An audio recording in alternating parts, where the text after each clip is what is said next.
Thanks to the volcanic ash Kevin retrieved from Hawaii, he was able to refine a special pier that cleared Olivia's lungs and jolted her awake. Kevin was relieved, but Olivia reminded him that they had no time to waste. With the Epic class just a few days away, Kevin had to find somewhere else to train, and fast. During his car ride home from the hospital, Kevin continued to brainstorm where he might be able to continue his training. Maybe the Healing Arts School has some extra space I can borrow. After thinking it through, Kevin shook his head and silently answered his own question. No, the Healing Arts School is committed to just that, the healing arts. The last thing they'd want is a fighting gym on their campus. I'll have to think of something else. Kevin looked out the window and saw a towering skyscraper with the for lease sign propped up in front of the entrance. That could work, but it would take at least a few days to fully set up the gym, and I don't have time for that. If I'm going to be prepared for the Epic Clash, I need to start training ASAP. When the car pulled up in front of Kevin's apartment building, he still hadn't thought of a solution. He stepped out of the car with a sigh. Something will come to me. I just have to be patient. Stepping into his lavish penthouse, Lily was a welcome sight to Kevin. Relaxing on the sofa with a book, she glanced over her shoulder and smiled. "Hey, Kevin. How is Olivia doing?" Kevin walked over and gave her a kiss. "She's going to make a full recovery, but now I've got another problem to deal with. Out of the frying pan and into the fire, as they say." Kevin sat down beside her and took a deep breath. Per her usual, Lily did all she could to support him. "What's happened? Tell me about it." Kevin answered as Lily stroked her fingers through his hair. "Well, as you know, my fighting gym is nothing more than a pile of ashes now thanks to Mario and Ethan, which means I need to find somewhere else to train. But I'm having trouble figuring out where I should go." Well, it isn't ideal, but maybe I could convince Rachel to free up some space at the hotel." Kevin chuckled. "You're sweet to say that, Lily, but the Radiants and I would tear that place up in less than a single fight.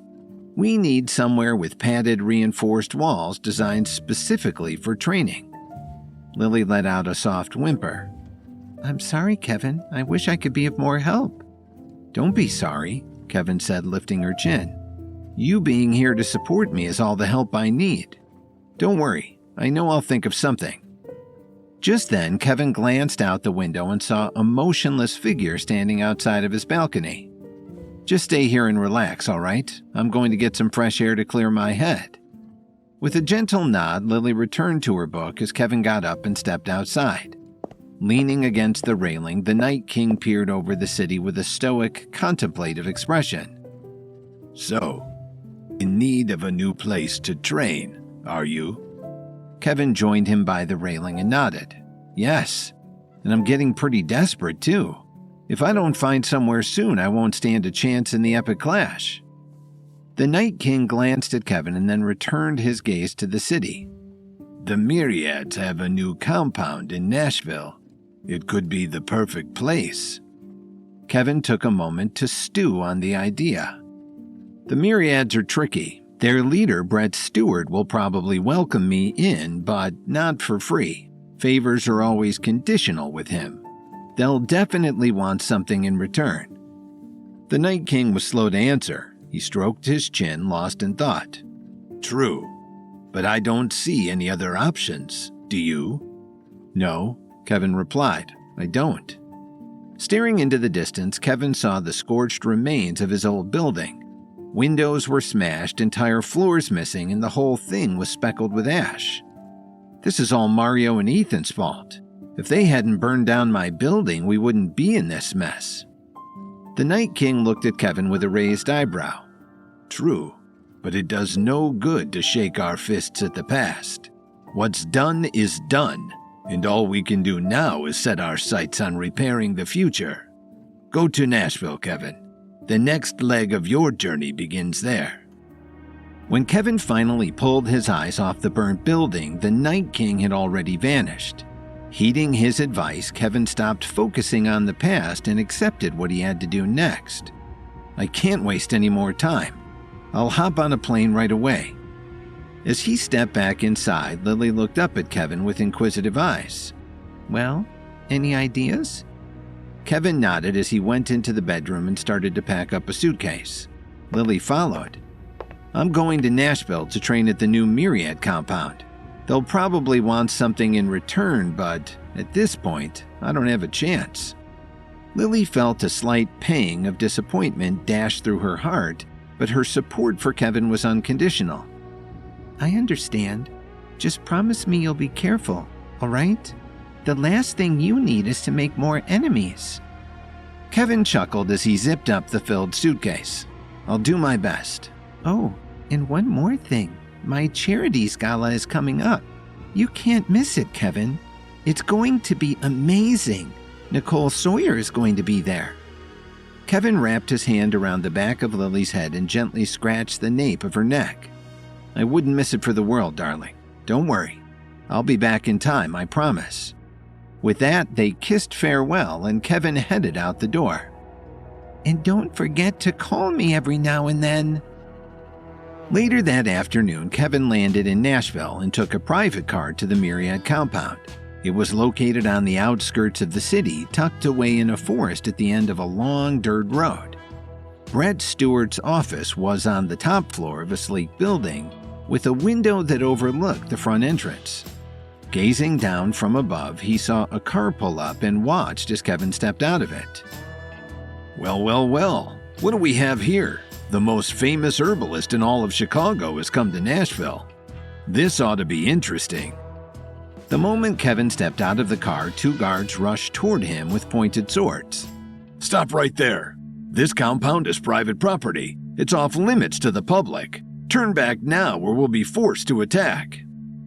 Kevin could sense that their power bases were highly cultivated, but still weaker than his own. If he wanted to, he could easily defeat them. But not wanting to get off on the wrong foot, he raised his hands and complied. "I don't want any trouble. My name is Kevin Williams and I'm a friend of Brett Stewart. Can one of you go and get him for me?" The 2 guards looked at each other and sneered. "We don't care who you are. We have strict orders to not allow anyone inside. No exceptions." Just as they were about to charge forward and attack, a loud voice echoed out from inside. Boys, please, don't you know a legend when you see one? This man is one of the best herbalists in the entire world, and what you might not realize is that he's an enforcer in the Myriads and outranks you. Challenging Kevin Williams to a battle would be highly unwise. You could only hope to match his power levels one day. Brett Stewart had to make it clear to his underlings that Kevin was an honored guest at their compound. After all, Brett knew that much of his success was owed to his old friend's support. After berating his underlings, he gave Kevin his charismatic smile. "Hello, Kevin. It's wonderful to see you again." Brett's sentiments were genuine, and even the guards now saw that Kevin was no threat to the Myriads. He was an exalted member of a high rank. The guards lowered their swords and returned to their posts. "Pretty well fortified place you got here," Kevin said. "Is this how you treat all your visitors?" Brett chuckled. "You can never be too careful. You of all people should know how important it is to make sure your base is well defended." Kevin raised an eyebrow. "What do you mean by that?" "I heard about the tragic fire that took out your building. Such a shame, really. I'm terribly sorry for your loss, Kevin. I hope no one was hurt." Brett's voice had a sincere, apologetic tone. Kevin crossed his arms and got straight down to business. "Well, if you know about the fire, then I bet you can guess why I'm here." Brett nodded his head with a slight grin. "Of course. You're looking for a new place to train, are you not? With the Epic Clash coming up, you are going to need all the practice you can get." "Well then, what do you say?" Kevin asked. "Will you allow me to train in your gym?" Brett threw out his arms in a gesture of welcome.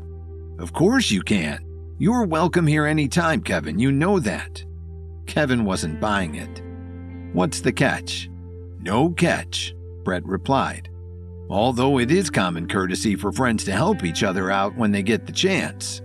I wonder, how is it that you may be able to help us, Kevin?"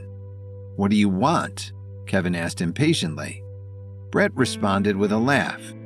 "No need to put such a fine point on it, Kevin. This isn't a negotiation, it's just two friends considering how they might be able to help each other. Hey, I know. Why don't you lend us some of those renowned herbalist skills of yours? We could really use a few of those power pills of yours." Kevin was hesitant to start handing out power pills. With such incredible power, the pills came with enormous responsibility, and Kevin couldn't trust them in the hands of just anyone. "And if I refuse?" "Well, by refusing, you'd be signaling to me that we aren't such good friends after all, and I'm afraid I'd have no choice but to ask you to leave." "But I really don't want to do that, Kevin. So what do you say? Can't we come to some kind of friendly agreement?" Kevin took a deep breath and weighed out his options. With the epic clash just days away, he really didn't have much of a choice but to agree to Brett's terms, even though Kevin did make a mental note that Brett seemed to be forgetting that his position as the head of the Myriads came about thanks to a great degree to Kevin's intervention. Kevin hoped that this was just a temporary lapse on Brett's part. "Fine, I'll see what I can do.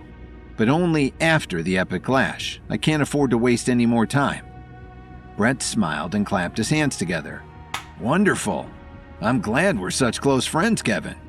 That's what friends do, you know. They help each other out. Now come with me and I'll show you around." Kevin barely had time for a tour of the Myriad's new compound. The epic clash was no more than a few days away, and the fate of Kevin's empire depended upon his success in it. Every moment wasted could push him and his family toward catastrophe. Heeding the Night King's advice, Kevin headed to Nashville to train at a compound owned by the Myriads. The leader of the Myriads, Brett Stewart, tried to mask his intentions in a friendly conversation, but he basically told Kevin that he could only train with them if he agreed to refine some power pills for the Myriad forces after the epic clash. Out of options, Kevin had no choice but to agree. Following Brett into the compound, Kevin was immediately blown away by its sleek design.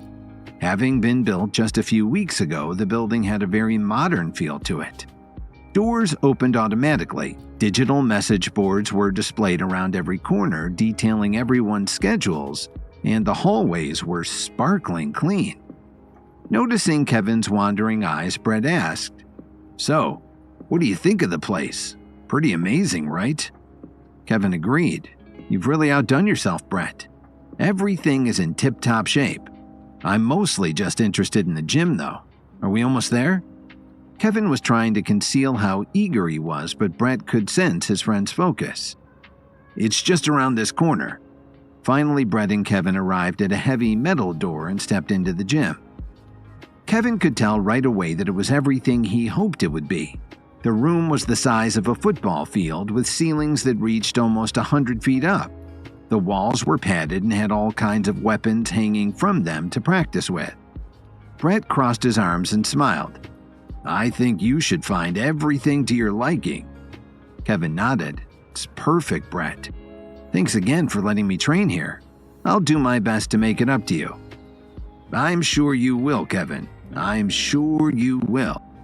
When Brett clapped his hands together, a pair of fighters sparring in the center of the room immediately stopped and turned toward him. "Listen up, everyone. I'm sure you've all heard of the talented Kevin Williams, the winner of the most recent Herbalist Society competition and an enforcer in the Myriads. Well, he's going to be our guest for a while, so you make sure he feels right at home. For the next few days, he's in charge down here. So do what he says and lend him a hand if he needs it, will you?" The Myriad warriors glared at Kevin with apprehensive faces. They had been initially wary of this intruder who had shown up at their remote and supposedly secret compound, but after Brett informed them of Kevin's identity and his role as an enforcer, they had to change their attitudes. The warriors were not eager to be in Kevin's presence and watch his powers at work.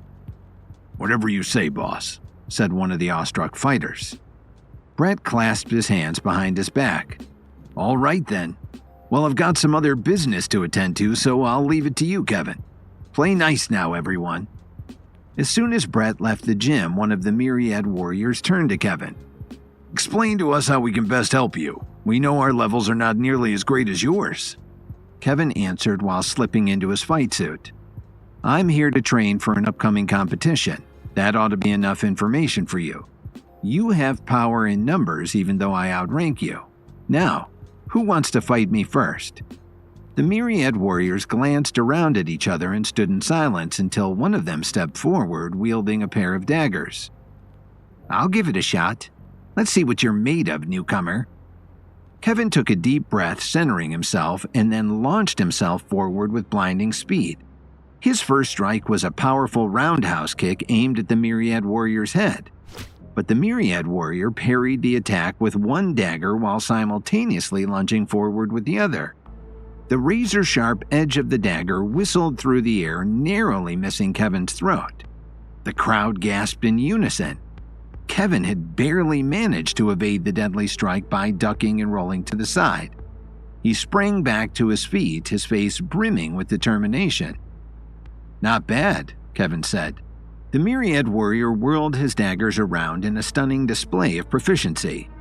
"As a Myriad enforcer yourself, Mr. Williams, you should not be surprised to find that we won't back down even when facing a foe of possibly greater skills. We accept nothing but the very best from ourselves." The Myriad warrior wasted no time, launching into a relentless flurry of strikes.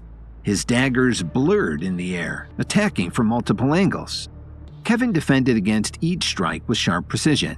He blocked, parried, and sidestepped the barrage of attacks, moving with a swiftness that was mesmerizing to watch. With a sudden burst of speed, Kevin closed the distance between them. His fists clenched as he unleashed a rapid series of punches and kicks. The Myriad warrior managed to deflect most of the blows, but Kevin's fast-moving assault kept him on the defensive. In a desperate move, the Myriad warrior executed a dazzling spin, creating a defensive whirlwind with their daggers. Kevin was momentarily disoriented by the spinning blades, but he quickly regained his focus, ducking low and sweeping his leg in a low kick that took the Myriad warrior off balance. The Myriad warrior stumbled, and Kevin seized the opportunity. With lightning speed, he raced forward and disarmed him, sending his daggers clattering across the gym floor with a single swipe. The Myriad warrior looked up at Kevin with a mixture of respect and defiance. "I can see that your levels have increased even beyond what could be learned in a Myriad compound, Mr. Williams." Kevin nodded, a bead of sweat trickling down his brow. "There is always more to be learned. Perhaps we can learn from each other."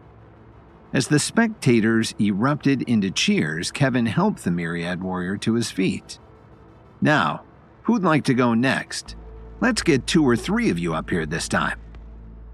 Meanwhile, in Washington, D.C., Dalton was still on a mission to investigate any cheating that might be taking place in preparation for the Epic Clash. He had successfully planted hidden microphones in the homes of the 3 biggest pharmaceutical families in D.C., the Smarts, the Bateses, and the Raffertys. For days he had listened in on their conversations but hadn't heard anything about cheating so far. Just as he was about to leave to go get a cup of coffee, he heard Jonathan Smart's voice come through his headphones. "Have we figured out what we're going to do about Kevin Williams yet? Our sales have dropped 10% since he released that new recovery pill of his. The last thing we need is for him to win the Epic Clash and become even more powerful." Dalton leaned forward in his chair and turned up the volume. The next voice he heard belonged to Jonathan's brother, Harold Smart. "It's simple, Jonathan. All we have to do is recruit him onto our team and match him against someone he doesn't stand a chance against. Then, when he inevitably loses, he'll have his herbalist skills taken away and he'll no longer pose a threat to our empire." Dalton gasped. Finally, he was getting the secret information he was after. "I don't know," Jonathan continued. "The kid's pretty powerful. Are you sure there will be someone who can beat him?" Dalton heard Harold chuckle. "Trust me, there's always a bigger fish, Jonathan. The Epic Clash will attract herbalists from all over the world. People no one has ever even heard of before, experts who have been practicing for decades.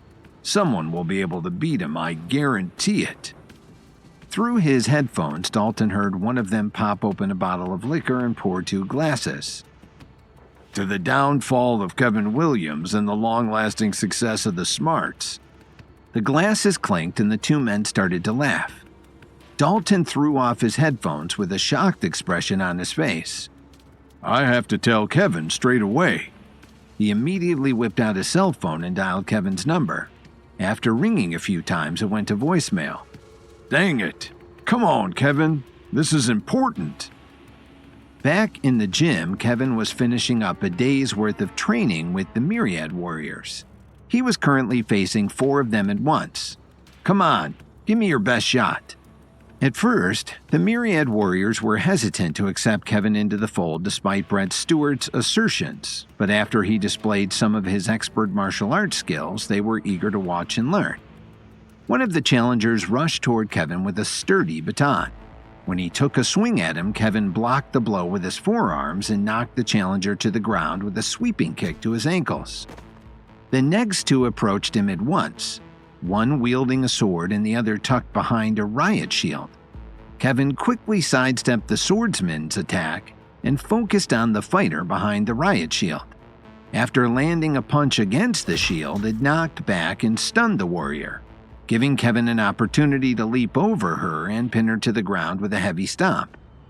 Now that the riot shield was out of her hands, Kevin picked it up and used it to advance against the swordsman. With a shield to block his attacks, his sword was all but useless. Finally, Kevin rammed the shield into the swordsman's chest and knocked him to the floor. Turning to the final attacker, Kevin hurled the shield at him and took him out with a single move. Afterward, he glanced out a window and saw that it was getting dark. Kevin put his hands on his hips and addressed the crowd. "All right, everyone, that's enough training for one day. I'll meet you all back here in the morning." With enthusiastic nods, the Myriad soldiers filed into the locker room and changed out of their fight suits. When Kevin retrieved his belongings from his locker, he noticed that he had 5 missed calls from Dalton. "Seems pretty urgent," he thought. Before even changing out of his flight suit, Kevin gave Dalton a call. "Hello? Dalton, it's me. I'm guessing you have some pretty important news." "I sure do, Kevin. My investigation in Washington has finally paid off. The Smarts are conspiring against you. They want to recruit you onto their team and set you up against an unbeatable foe." Kevin chuckled. "I knew they were up to something. Not to worry, Dalton. Unbeatable foe isn't part of my vocabulary." Kevin's training at Brett Stewart's Nashville compound, where he had relocated his Myriads troop, went well. The Warriors were initially unsure of Brett's assertions that Kevin was a famous herbalist and Myriad enforcer, but his skills proved their suspicions to be wrong. After a successful scrimmage session, Kevin heard the news he'd expected from his spy Dalton.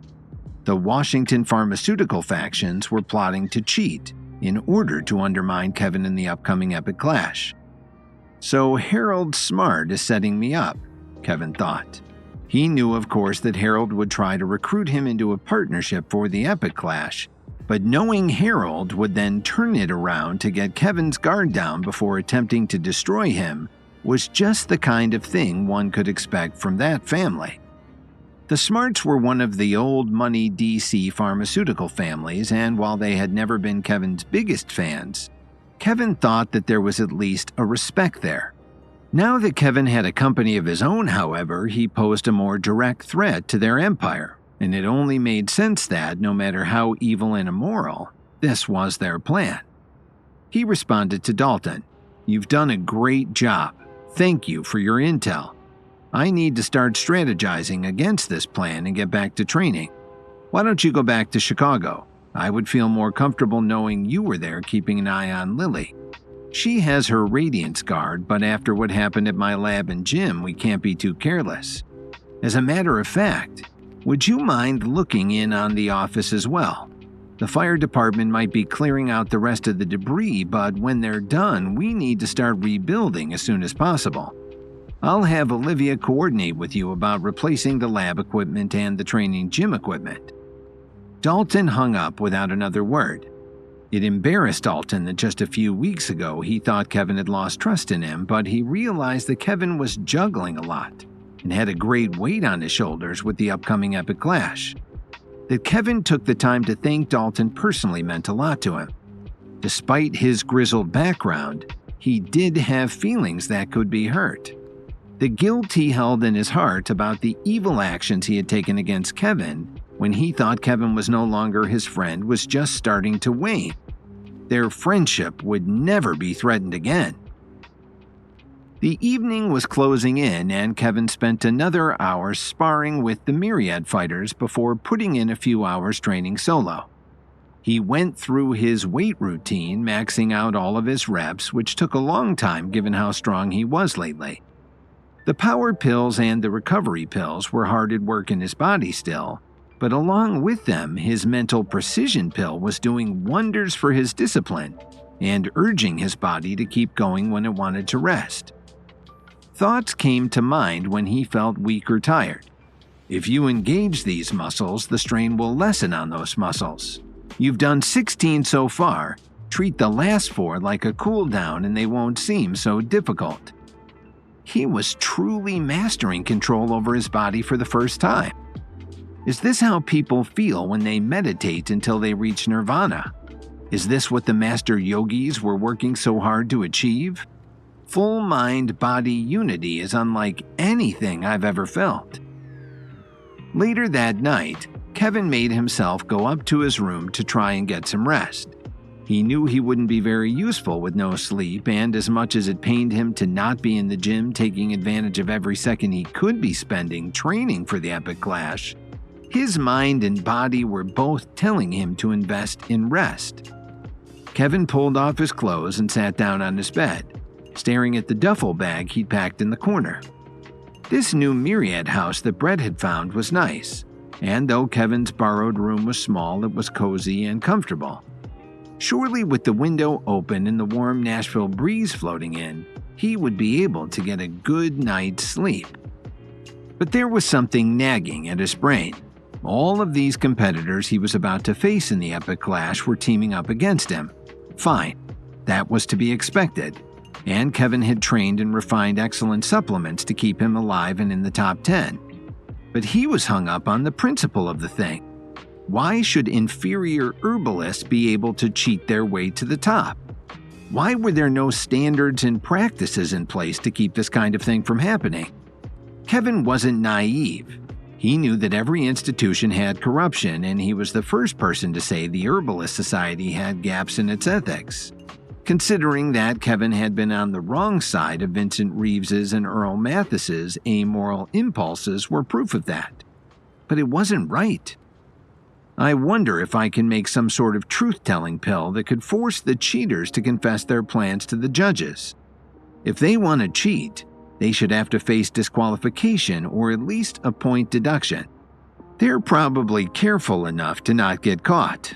I'd need to make them give a clean confession. Kevin got up and rifled through his bag for his secret book. This guide had been with him for most of his herbalism journey ever since the Night King and Leo Hayes had given it to him, and it hadn't let him down before. There had to be some rare herb or existing pill that made people give up their secrets. He brought the book back to his bed and started carefully leafing through its pages. The margins of every page were crammed with notes from Kevin and from the Night King, as well as every other herbalist who had referenced this text in the past. It was Kevin's Bible, and it had to have something that could help him. Kevin made it through every element and herb page without seeing any reference to a truth serum, and in a last-ditch effort, decided to look at the pages of notable formal herbalists to see if anyone had worked on such a project before. Finally, he got a clue. Malachi Turner, Chief Herbalist, 1799 to 1891. Turner's greatest contribution to the craft of herbalism was the discovery of varibarbitol, a property of the kava shrub native to New Zealand. The latter half of his life was dedicated to extracting varibarbital and condensing it into a jewel of truth. Consuming the jewel would cause any man to spill all of his worldly secrets within minutes. A note had been left in the margins by a former owner of the book that read, "It's like a philosopher's stone, but instead of causing eternal life, it acts as a truth serum. It's likely that the jewel was a shiny rock that resembled an emerald." Another note followed that one up, in newer and different handwriting.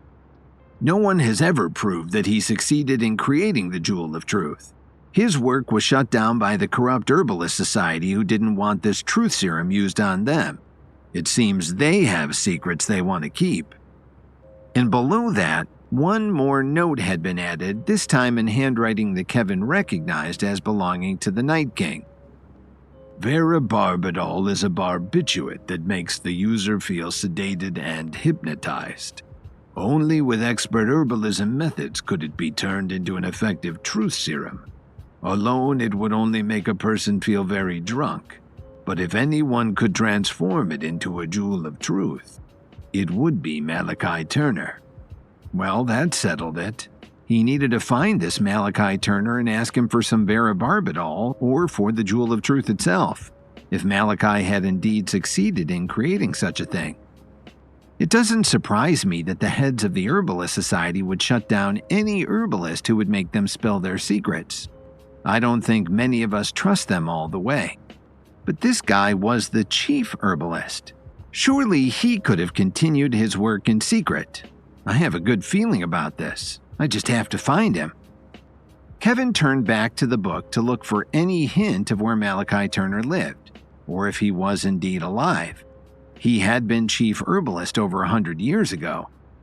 Herbalists had, since the beginning of the craft, been using their skills to extend their lifetimes. Kevin could only hope Turner was such an herbalist. Malachi Turner was appointed chief herbalist after he proved his dedication to the craft to the Southern Herbalist Society branch that oversaw every territory south of the Ohio River. Kevin clapped a hand to his forehead. Of course, this was 1799. The United States was very different back then. There were only 16 states in the Union, and the western half of the country was still owned by the French. They wouldn't have had so many chapters of the society like today. Kevin could name 10 chapters in Chicago alone these days. Turner could have lived absolutely anywhere in the American South. Kevin checked his watch. It was 2 a.m. He wanted to leave now to bang on the door of the nearest Herbalist Society chapter and demand information on this Turner guy, but no one would be there. Instead, he resolved to wake up Brett Stewart. He crept over to Brett's room and entered, poking him in the shoulder. What is it?" Brett awoke with a start. Kevin felt a little bit bad for startling him, but this was urgent. "What do you know about Malachi Turner?" Brett rubbed his eyes, frustrated. "What are you talking about, man? What time is it?" "Doesn't matter. This is an emergency." "An emergency?" Brett leapt up, striking a battle-ready pose. Kevin rolled his eyes. "I don't mean that kind of an emergency. Sit down. I need help finding Malachi Turner. He was the chief herbalist of the Herbalist Society from 1799 to 1891, and I think he was from the South. Have you ever heard of him?" Brett flopped back onto his pillow, now seriously annoyed. "I'm sure he's really cozy in his grave next to George Washington and Harriet Tubman and every other significant American in history. Go back to bed, Kevin. You're overworking yourself. In the morning, I'll take you to the Nashville chapter and you can do your research." Kevin wanted to come up with another argument to make Brett see the urgency here, but before he could, Brett started to snore again. And Kevin knew he was right. He went back to bed, forcing his head down onto his pillow, thinking, "Gosh, I hope this dude is alive." Kevin never doubted his skills, but knowing that so many of his enemies were aligning in Washington, D.C. to undermine him, the epic clash didn't allow him to sleep soundly. He would need an edge to win that did not include cheating like his foes. He would win through the truth.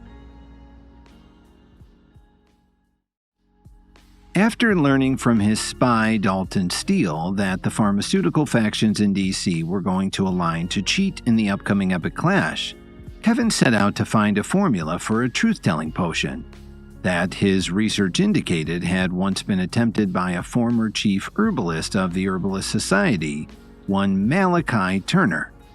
Intent on finding him and the potion's formula and ingredients became Kevin's new grail. Unsurprisingly, Kevin hardly slept a second. He spent the night tossing and turning, getting up to double-check something in his book, and forcing himself back into bed to try to sleep again. He had found it. The one chance he had at making his scheming enemies confess to their cheating before the Epic Clash began, so they would get disqualified from the battle. Kevin had worked hard and with honor to become the best fighter and herbalist he could be, and he couldn't stand to think that other people would ascend to the upper realm if they didn't deserve it. The Jewel of Truth was just a legend. It was true. But if there was any chance that Malachi Turner was still alive and keeping his life's work away from the eyes of the Herbalist Society, Kevin had to find him. He finally gave up on getting any rest by 7 in the morning, and he went back to Brett's room to wake him up again and bring him to the Nashville chapter of the Society. But Brett's bed was empty. Kevin found him instead downstairs with a bowl of cereal in one hand and a cell phone in the other. "Hey, buddy, did you get any sleep?" Brett asked. "No. Did you?" "I was actually sleeping great until some crazy person shook me awake at 2 in the morning asking about ancient herbalists." Brett joked, putting his empty bowl in the sink. He waved his phone at Kevin. "I just got off the phone with the Nashville chapter. They're willing to meet with you now as a courtesy because you've shown such promise as an herbalist ahead of the Epic Clash. But a word of advice, don't tell them you're looking for Turner. I don't know what you're planning, but Turner was the first chief herbalist to step down by force. People usually hold that title until they die. My guess is that the Society doesn't remember him favorably." Kevin sighed. "How am I supposed to get the information I need if I can't tell them what I'm looking for?" Brett rolled his eyes. "You're a creative guy. You'll figure something out." They arrived at the Nashville chapter 30 minutes later. Kevin jumped from the car before Brett even stopped driving. "Do you need me to come in?" Brett called, rolling his car window down. Kevin just waved him off. "No, don't wait up. I'll find my way back." He walked up to the door of the small storefront labeled Cheryl Apothecary. Kevin knew sometimes the chapters would disguise their offices as shops or banks or something that the average passerby wouldn't notice, but he had never seen them be so bold as to advertise herbal remedies and crystals and potion ingredients on their front door. The door chimed as he entered the shop, and his nostrils were immediately filled with warm, dusty air that smelled like dry wood. This place must have been here since before Tennessee was a state, which told Kevin he was on the right track. "Can I help you?" A young woman stood behind the counter, bleary-eyed from the early hour, nursing a mug of coffee in one hand. She was wearing a heavy cloth dress and a beaded shawl, and Kevin thought she looked exactly like the type of person to work in a modern-day apothecary. Behind her, shelves glittered with crystals and minerals. Yeah, my name is Kevin Williams, and I'm here to speak with the Society." "I'll take care of him, Marjorie." The man stepped out from a door behind the counter, and when he spoke, a lost gaze fell over the young woman's eyes, like she had been hypnotized. The man stepped out from behind the counter and eyed Kevin. "You say you're here for the Society. Who told you of such a thing?" the man asked. Kevin was more concerned about what had just happened to the shopkeeper. "Is she okay?" "She's all a part of the facade of our chapter. She doesn't know what lies behind this room any more than you should. When we speak about Society matters, we put her in this passive state so that she will not remember anything she hears." Kevin looked back at Marjorie, not loving the ethics of this practice. "Right. Well, I need to talk to you about something. I believe Brett Stewart told you I was coming." The man looked Kevin up and down once again. "And you are?" "Kevin Williams." The man scoffed. Yeah. Okay. Sure you are, pal. Kevin looked down at himself, unsure what was so unbelievable about that. He was wearing his usual jeans and t-shirt look. He thought it best not to call attention to himself when he was traveling, but the man before him wore a sharply tailored suit, and Kevin remembered how the Herbalist Society liked to try and one-up each other in every way, fashion included. Not to mention, Kevin still had a big white scar across his face from the goon Jake Morris had sent after him. He probably looked shabbier than usual, but he hadn't looked in a mirror in a while. I am. You're nothing but a little ant of a man. If you're an herbalist, I'll eat my hat. Kevin didn't want to fight this guy. How could he prove himself without knocking his perfectly shined shoes off? He looked around the office for something to help him. Maybe he could whip up a remedy with the supplies the fake apothecary had on sale, but he quickly realized that nothing here was fresh or very potent. And whatever his experiment yielded, it wouldn't prove Kevin was the Kevin Williams. But then, in the corner of his eye, he spied a magazine with his face on it atop a stack for sale at the counter. What the? Kevin walked over to the counter. Marjorie didn't seem to notice that he had approached. He picked up the magazine. Whole Healing Monthly. It looked like someone had written a story on his company after their recovery pill hit the market and was a huge hit. The picture of Kevin was an old one. It looked like they had found it from looking him up on the internet and seeing a headshot from some student ID card in college. But it was still him. He held the magazine up next to his own face and tried to imitate the shy smile. See? The man who was just judging him so harshly paled. He tensed up and his eyes went wide. Mr. Williams. Of course, I should have known it was you. I'm so sorry for the mistake. Come with me.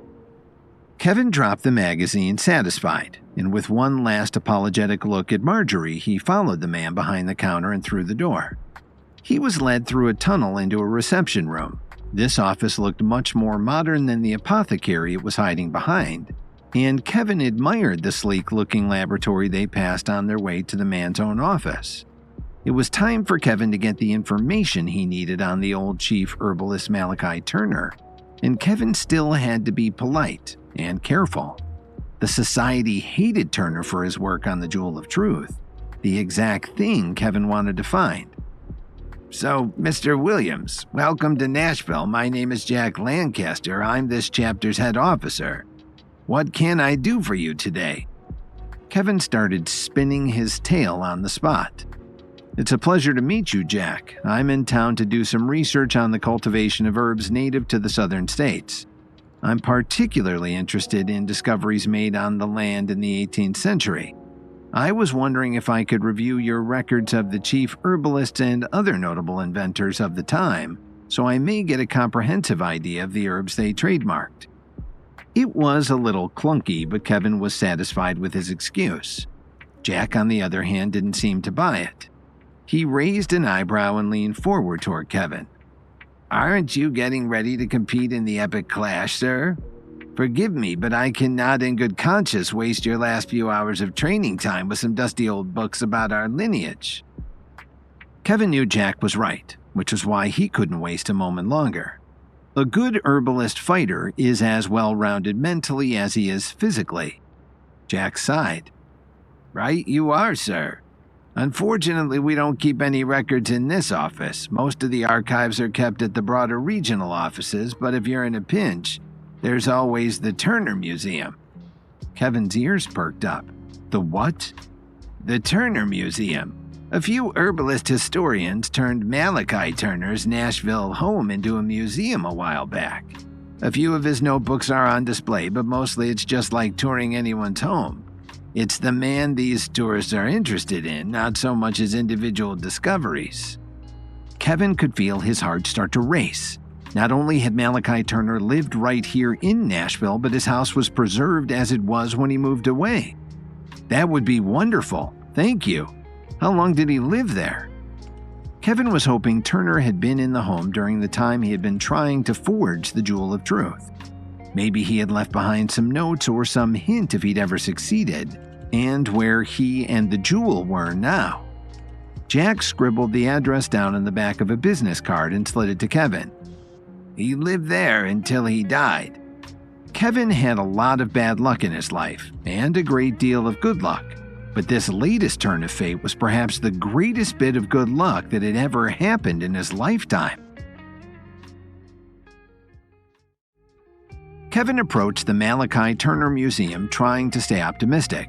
He had just come from the Nashville chapter of the Herbalist Society where he had learned that Turner himself was dead, but that his home had been preserved as he left it and had become a museum for herbalism tourists to visit while in town. After a long night of research, Kevin had discovered that Turner was a chief herbalist over 100 years ago, who was at odds with the Herbalism Society for his work on something called the Jewel of Truth, a gemstone made of concentrated varibarbitol, a truth serum. If Kevin could get his hands on the jewel, or at least find if Turner had ever managed to collect enough varibarbitol to make it, he could get his competitors in the epic clash to admit their cheating plans to the judges before they all entered the arena. This would strip Kevin's enemies of their herbalist powers for good, secure his top spot, and ascend him to the upper realm. The door was unlocked, and Kevin entered into what would have been Turner's sitting room, which was now a waiting room for the museum.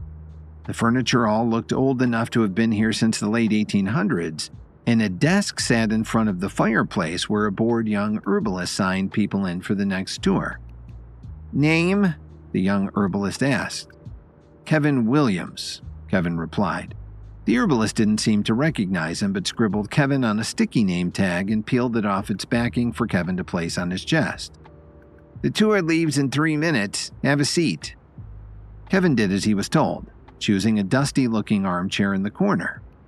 2 herbalists in their mid-30s sat on a couch across from him, their young daughter between them, bouncing up and down on the cushions. 3 other adult herbalists milled around the room, also waiting for the tour to start. Finally, a woman around Kevin's age came out from a door next to the fireplace. A quick glance into the next room to Kevin, she had been waiting in the kitchen for her time to come. "Hello, everybody. My name is Marian, and I'll be showing you around today. Let's start by introducing ourselves. You, sir?" They went around the room, everyone giving their name and where they were visiting from. Kevin went last, and before he even spoke, he saw Marian growing suspicious of him. It was the same thing that had just happened at the Nashville chapter. Herbalists loved to dress well when they were gathering together, and Kevin just couldn't be bothered when he was comfortable in jeans and a t-shirt. Still, he started his introduction. "My name is Kevin and—" But Marian cut him off. "I think you might be at the wrong place, sir. This is a closed tour for a certain community that I don't think you're a part of. The Model Train Museum is down the street if that's what you're looking for." Kevin tried hard not to roll his eyes. "My name is Kevin Williams, okay? Can I join your tour now?" Marian's eyes widened and darted around the room. A few of the other herbalists were staring at him now too and whispering to each other. "That guy?" One shocked herbalist whispered. "That's what Kevin Williams looks like?" "I don't know. Isn't he supposed to be really rich?" A third tour member expressed with shock. Marian went over to the board receptionist and snapped up the sign-in clipboard. Her eyes scanned the list until she found Kevin's name, and she looked up at him, back at the list, and up at him again. Luckily, on his way out of the Nashville chapter, Kevin had grabbed the magazine with his face on it from the fake apothecary that was acting as a front for the chapter. He pulled it out of his back pocket and handed it over to Marian. "Can I come now, please?" He had decided to be polite rather than to just make a scene.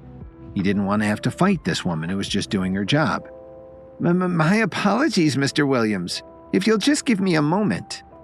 Marian darted back through the door she just emerged from and returned moments later with an older woman.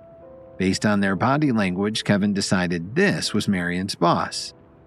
"Mr. Williams, so great to have you here.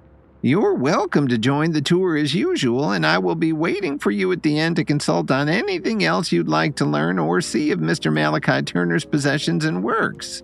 Thank you." She disappeared before Kevin could thank her, and Marian put back on her best tour guide smile. If you'll all follow me, we can begin."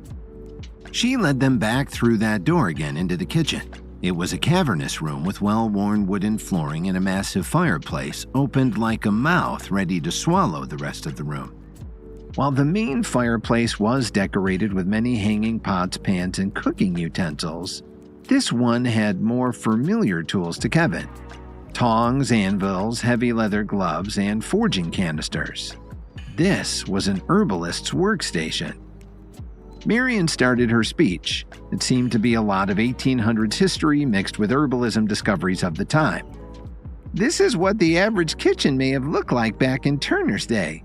If you look at the kitchen table, you'll see staples of the American diet of the time like roast duck and dinner rolls. It's not too different from what you might eat during the holidays now."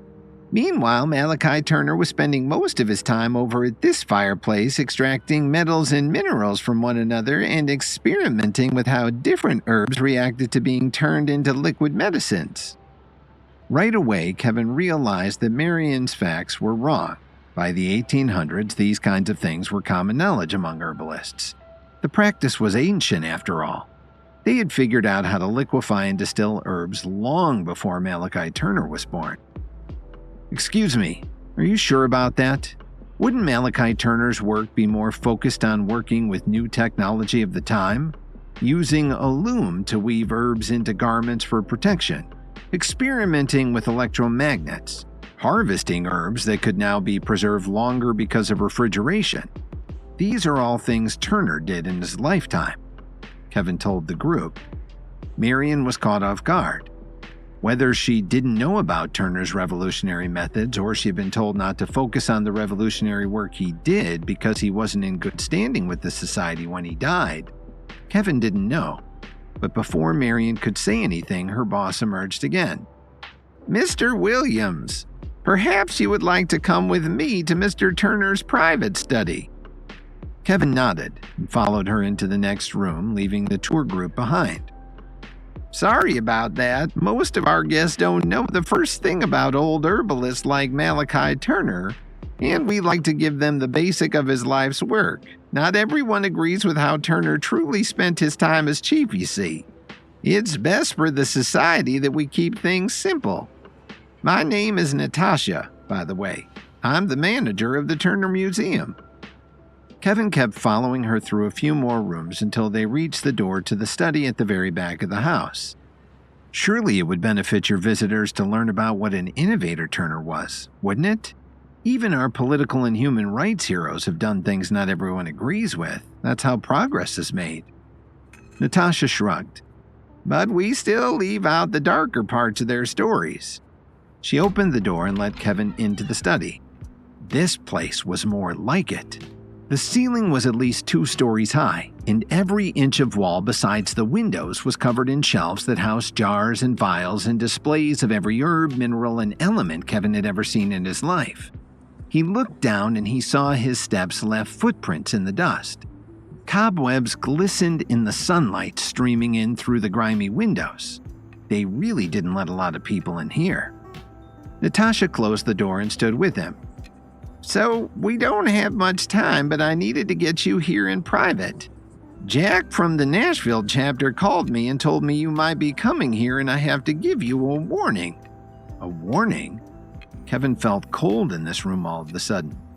"Yes, I know what you're after, and you should know Malachi Turner was ousted from his position as chief herbalist for his work with Vera Barbadol. It's extremely dangerous to your reputation to be asking after such things." Kevin frowned.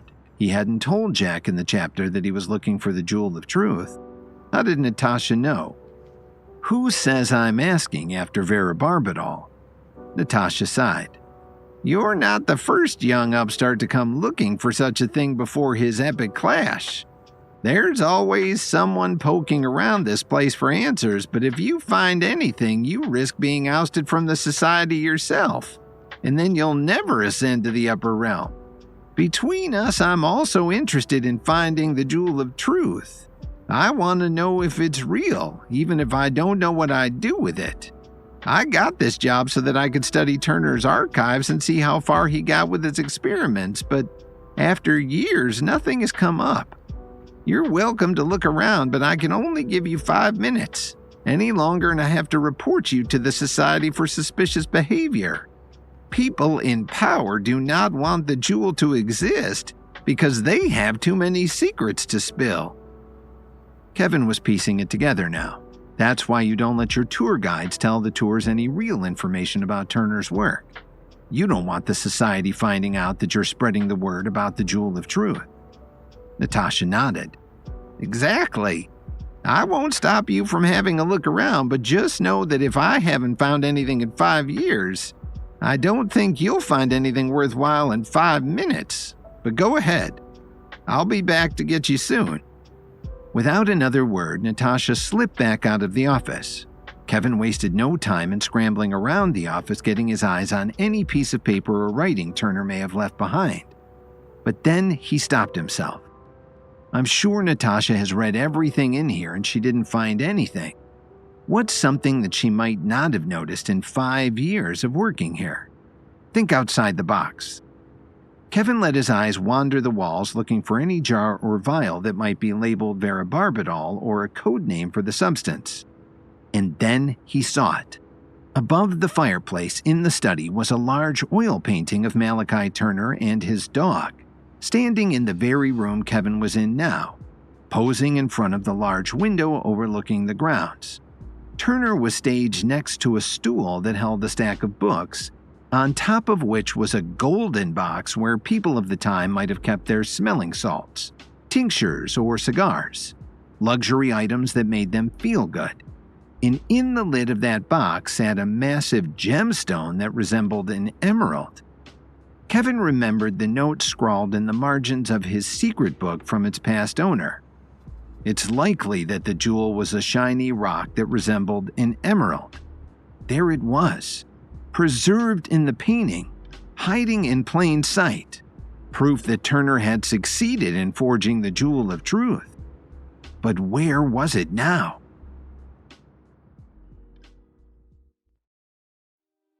Kevin's heart was beating fast now. After a sleepless night of study and a day-long search for some hint that Malachi Turner hadn't been crazy, that Malachi had indeed succeeded in creating a Jewel of Truth, the proof was right in front of Kevin that such a jewel existed. He stood in the study of the Turner Museum, where the manager Natasha had left him to investigate with the warning that he only had 5 minutes to do so, and he had found that clue. He looked up at the oil painting of Turner and his dog, his eyes locked on the emerald inlaid into the golden treasure box at Turner's side. The way the stone was painted to emit light rather than reflect it, Kevin was certain that this was the Jewel of Truth. Varabarbitol glowed in the dark. He knew that from his research. It felt like Turner had left this clue just for Kevin to find. Now Kevin had to find if the jewel or the box had been left behind in this cluttered study. He started with the large shelf on the opposite wall. This was the one case that held books rather than bottles of potions and cures and herbs. He ran his finger across the titles, hoping the box may be stuck in there on its side, hiding in plain sight.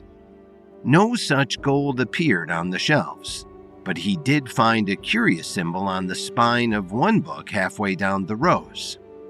That's strange. It looks so familiar. Kevin raced back to the oil painting of Turner and his dog, where he saw, sitting under the gold treasure box, the stack of books. Each one had the very same symbol embossed on it. It looked like an ancient ruin from the first sect of herbalists to ever emerge in medical practice. Gotcha. He went back to the shelves and scanned them for every book that held that marking until he found all 5 that had been part of the painting. He was close now. He could feel it. He kept scanning the shelves and found a 6th book. Hello. Kevin knelt down to examine it, looking back at the painting to cross-reference it. This one was not in the painting. For one thing, it was a deep maroon color, whereas the rest of the books had been brown and black. For another, Kevin knew from his antique studies that the type of leather binding together this 6th book was not largely used until the mid-20th century, long after Malachi Turner died. This book was put here recently. I wonder why they would disguise it to look like it was in the painting. Kevin tried to pull the book from the shelf and examine it further, but as soon as he tilted the spine toward him, the sound of heavy stone sliding across brick and the bookshelf itself shuddered, lurching forward. Interesting. Kevin stuck his fingers in the new gap between the bookshelf and the wall and pulled, causing the shelf to swing out like a door, revealing a stone staircase leading down in a tight spiral. He checked his watch. Natasha would be back for him any second. Rather than get pulled away from the mission right when he was getting somewhere, Kevin stepped inside and closed the bookshelf behind him. He pulled out his phone and flipped on the flashlight, then started his descent. He went down 3 or 4 stories deep under the house before the stairs dumped him onto a concrete floor with a single door in front of him. He opened it. Kevin found himself in the exact study he had just left. Instead of a window on the far wall, there was a large woven tapestry of a beautiful sunlit meadow. Where in the world am I? He poked around the study and found that while the layout of the room was the same, there were far more items stacked on the shelves around him, and the bookshelf in this one had piles of books spilling out around it, as it had run out of space.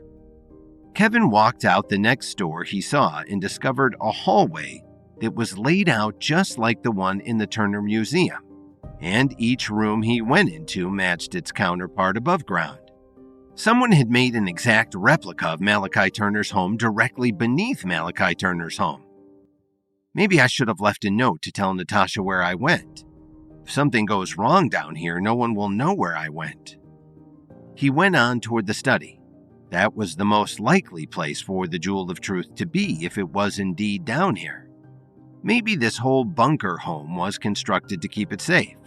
But when Kevin entered, he found he was no longer alone. At the desk sat an old man with a gray beard, a fresh glass of water in one hand and a pen in the other, scribbling some notes down. His eyes darted up when Kevin returned to the room.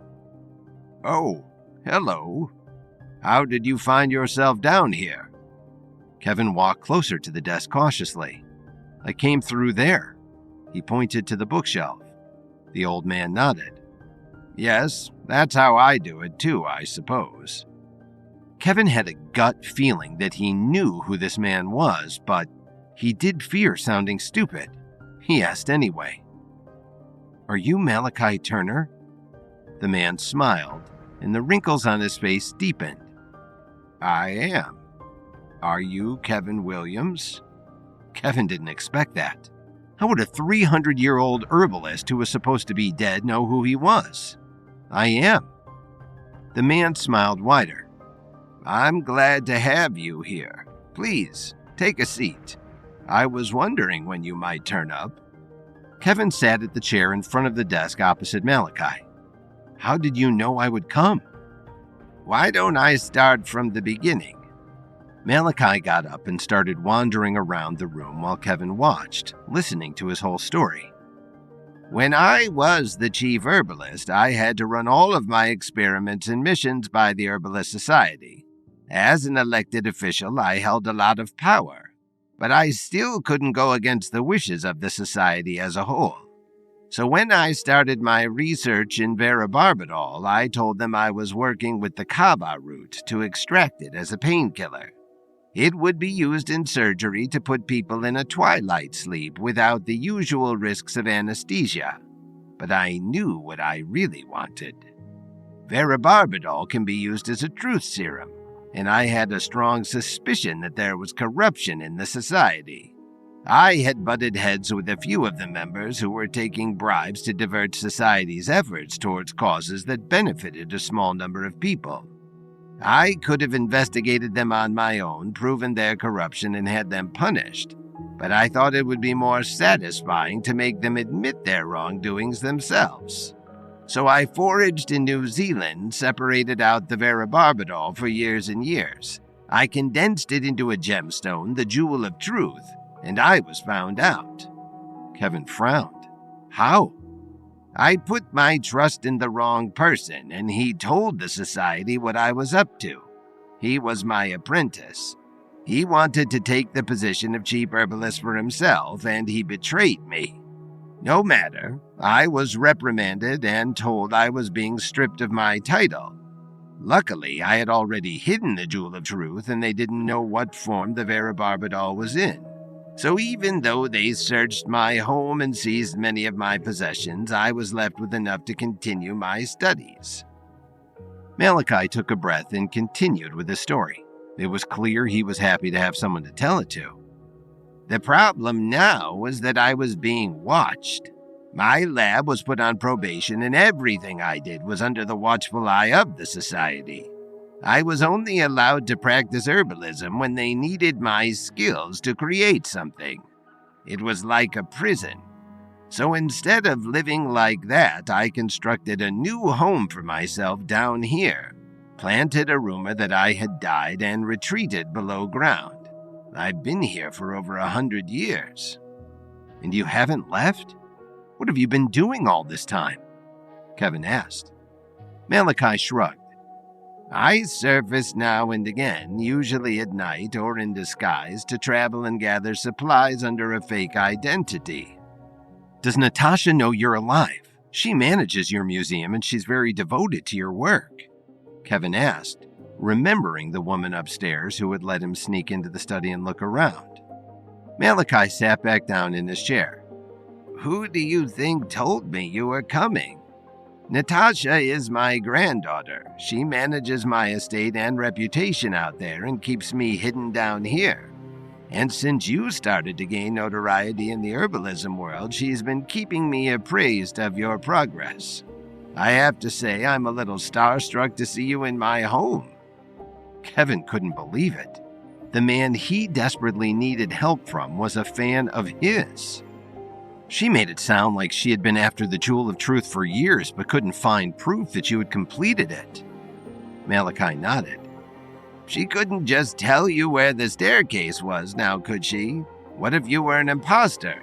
And selfishly, I wanted you to find the clues I left behind and discover my hideout yourself, which you did splendidly, in far less time than I thought possible. My congratulations to you. So it is real. You really made the Jewel of Truth, and you have it in that box I saw in your painting. Kevin could feel his pulse quickening again. He was so close to getting the last tool he needed to secure a win in the epic clash. Malachi nodded. I did. And I have it here. But I can't give it to you. Kevin's face fell. Why not? Sorry. I meant I can't give it to you without asking for something in return. Kevin hadn't prepared for this, but then again, he hadn't prepared to meet Malachi alive and in the flesh. He didn't know what he could offer this master herbalist, but he would make it happen no matter what it was. What do you want? I need you to cure my granddaughter. Natasha?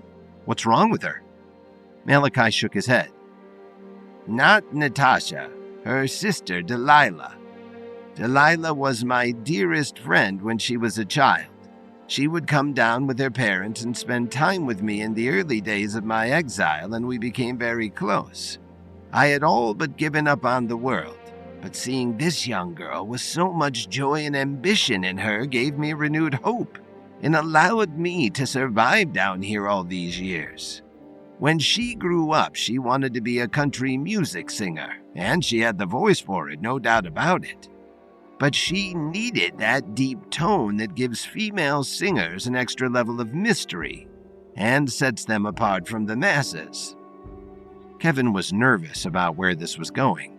He had heard plenty of horror stories about herbalists trying experimental treatments on their friends and family to disastrous effects, but he let Malachi finish. I created a pill that would boost the tone in her throat, allowing her to hit those low notes and echo like a fine cello. That, combined with her natural talent, was sure to secure her a record deal. But it went wrong, and she hasn't been able to sing since. She won't speak to me. She won't see me. She won't even let Natasha give her a message from me. I need to make things right. I need you to find me a cure." Kevin nodded. He was so close, and nothing would stop him now. He would do anything within his powers to get his hands on the Jewel of Truth. After discovering that legendary herbalist Malachi Turner was still alive in a hidden chamber beneath his estate, Kevin asked him to share the recipe for an herbal truth serum so that he could use it to expose the cheating scheme at the upcoming Epic Clash. Malachi was hesitant to hand out free information, though, and agreed to do so only if Kevin helped his granddaughter, a country music singer, recover her voice. Kevin readily agreed to Malachi's quest. "All right, Malachi. If it means getting my hands on that truth serum, I'd be happy to help out your granddaughter. Any suggestions on where I should start?" Malachi crossed his arms and sternly shook his head. "I'm sorry, but I can't help you. This quest is about more than just helping my granddaughter. It's a way for me to test your skills as an herbalist. If you want the recipe for my truth serum, you'll have to figure this out for yourself." Kevin shrugged his shoulders. Fair enough. Taking a seat at a small table in the corner, Kevin retrieved the secret book originally given to him by the Night King and Leo Hayes from his back pocket. Flipping through the pages, he searched for anything having to do with vocal cords and voice recovery. Finally, he stopped on a page that had a detailed illustration of the throat, vocal cords, and diaphragm. The title at the top of the page spelled "Vocal Recovery Pill" in big, bold letters. Ah, here we go. Let's take a look. Kevin ran his finger along the text and began to read out loud. To restore a patient's vocal cords, simply obtain the feather of a songbird and melt it down into a consumable capsule. The more musical the bird, the more beautiful the patient's singing voice will become. Kevin closed the book and turned to Malachi. "Hey, Malachi, you wouldn't happen to have a book about local birds and where to find them, would you?" Malachi answered without even looking away from his workstation. "Take a look at the shelves. You're welcome to borrow whatever you need." Kevin stood up and started looking through the books on Malachi's shelves. Filling 5 whole bookshelves, there must have been at least 200 or 300 of them to go through. Poking through their spines, Kevin eventually found one that was titled The Bird Watcher's Bible, Volume 18, A Birder's Guide to Nashville. Kevin removed the book and blew off a thick layer of dust. "Been a while since you opened this one, huh, Malachi?" Malachi looked over his shoulder and shrugged. "I've got most of the information from my library memorized. It's been a while since I've had to open any of those books." Kevin flipped through the pages until he arrived at a chapter that had detailed illustration of Nashville songbirds. Compared to the others, one of them seemed to have the most beautiful song of them all. Its name was the Royal Tennessee Skylark. Glancing at the picture that accompanied the text, Kevin saw that it was a small brown bird with white cheeks and a bright yellow tail. This bird looks like the perfect specimen. The book says it's an endangered species, so it's a pretty rare find, but it's most commonly sighted in Pinewood Forest a few miles west of here. Kevin closed the birding book and returned his herbalist book lying on the table. At the bottom of the page, Kevin read, "An important note to the herbalist. Because the feather must contain the bird's life essence when refined, the vocal recovery pill must be crafted within 5 minutes after plucking it, or else it will be useless." After reading the passage, Kevin looked up at Malachi and said, "It looks like I'll only have a 5-minute window to craft the pill once I've obtained the feather, Malachi. This means your granddaughter will have to come with me so that I can give it to her right away. Is that all right with you?" Malachi took a deep breath, thinking it over. "If she comes back with even a single scratch, you can kiss that truth serum goodbye. Understood?" Kevin nodded. "Don't worry. You have my word. Besides, we're just going bird watching. What's the worst that could happen?" After Malachi gave him the address, Kevin took a private car to his granddaughter's home. When Kevin walked up and knocked on the front door, a friendly middle-aged woman answered. "Hello there. You must be Kevin. Malachi called and told me you'd be coming. Thank you so much for your help. I'm Sherry, Delilah's mother." She reached out and eagerly shook Kevin's hand. "No problem, ma'am," Kevin replied. "I'm just happy I can help." Sherry smiled, charmed by Kevin's good manners. "Come with me, dear. She's right down the hall." As soon as Kevin stepped into the house, he heard guitar music drifting down the hall. Following Sherry into the living room, he saw a young woman with strawberry blonde hair sitting on the sofa, gently strumming an acoustic guitar. Her face and the song she was playing both had a slight tinge of melancholy. "Delilah, honey, this is Kevin Williams, one of the top herbalists in the entire country. He spoke to your grandfather this morning and has decided to help you get your voice back. Isn't that wonderful?" Delilah looked up with a soft smile on her face. After setting her guitar down, she reached over, grabbed a small notepad, and started scribbling. When she was finished, she tore out the page and handed it to Kevin. It said, "Thank you, Kevin. Without my singing voice, life just hasn't been the same. Is there any way I can help you?" Kevin folded the note and handed it back to her. "Actually, Delilah, the reason I'm here is that I need you to come with me. You see, the vocal recovery pill I intend to craft for you requires the feather of a Royal Tennessee skylark. And because the feather will only keep its medicinal properties for 5 minutes, I'll have to make the pill and give it to you immediately. So what do you say? What do you think? Will you come with me to Pinewood Forest?" Delilah nodded and quickly penciled Kevin another note. "I've always wanted to go bird watching," it said. Sherry clasped her hands together and smiled, bursting with excitement. "Oh, splendid. Thank you so much, Kevin dear. I probably miss Delilah's singing voice more than anyone. I can't wait for you to hear it. Such a talented young woman she is." Delilah rolled her eyes. Nobody needed a note to know that she was saying, "Come on, Mom, stop embarrassing me." After Delilah changed into a pair of hiking boots, she and Kevin walked out the door as Sherry waved goodbye. "Don't stay out too late now, you hear? I'll have dinner ready for you both when you get back. Be safe." Sherry couldn't help being a mother, even when her mute daughter was being taken to a forest where a rare potion would be made that would, she hoped, restore her voice. About an hour later, Kevin's car dropped them off on the outskirts of Pinewood Forest. At the trailhead of a public path, there was a large information board with illustrations and details about the local wildlife. Positioned in the top right corner, Kevin saw a drawing of the Royal Tennessee skylark. "That's the one we're looking for. I'm not sure what it sounds like exactly, but its song is famously very beautiful. So listen up and let me know if you hear anything." Delilah held up her finger as if to say, "Just a moment." Then she pulled out her phone and opened an app that displayed a miniature keyboard. Playing a few notes back to back, Kevin recognized a melody. "Is that what it sounds like?" he asked.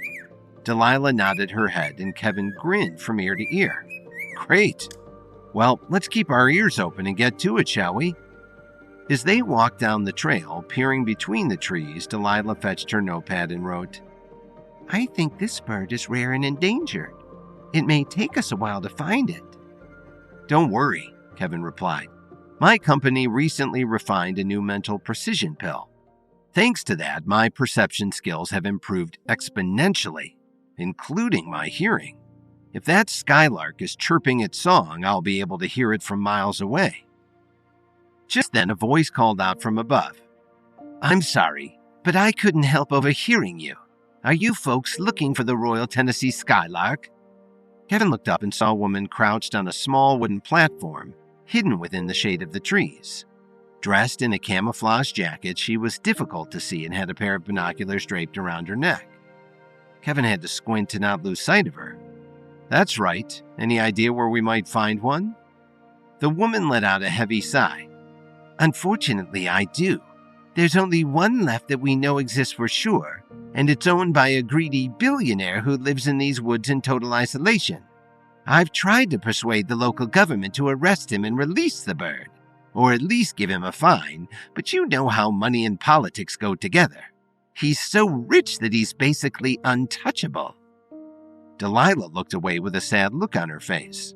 She hated the thought of a beautiful bird confined to a small cage. "Birds are meant to be free," she thought to herself. "It's extremely important that we take a look at it. Can you tell us where we can find this billionaire's home?" The birdwatcher hesitated before answering. "His compound is 2 miles north of here. You can't miss it. I have to warn you, though, that he does not take well to strangers approaching his property. His name is Desmond Underhill, and he likes to be left alone. His entire property is littered with deadly traps to keep hikers out, and he nearly killed me for asking if I could look at his pet skylark. Whatever you do, promise me that you will be careful." Delilah and Kevin looked at each other and nodded. "Thank you, friend. We'll head there now, and if you're still here when we get back, we'll let you know how it went." "Oh, I'll be here," the birdwatcher answered. "I've been sitting up here for 9 days straight, waiting to snag a picture of a red-breasted swallow. I've got enough supplies to last another week." As Kevin and Delilah turned to leave, she opened her mouth again. "Oh, and one last thing. If you happen to get the chance, you should free the Royal Tennessee Skylark. Nothing that precious belongs in a cage." Kevin looked back at her with determination in his eyes. "I'll see what I can do." Kevin was used to grand and dangerous quests. It would be nice to have to free a beautiful bird, but dealing with a fiendish billionaire might complicate the situation beyond all of Kevin's expectations.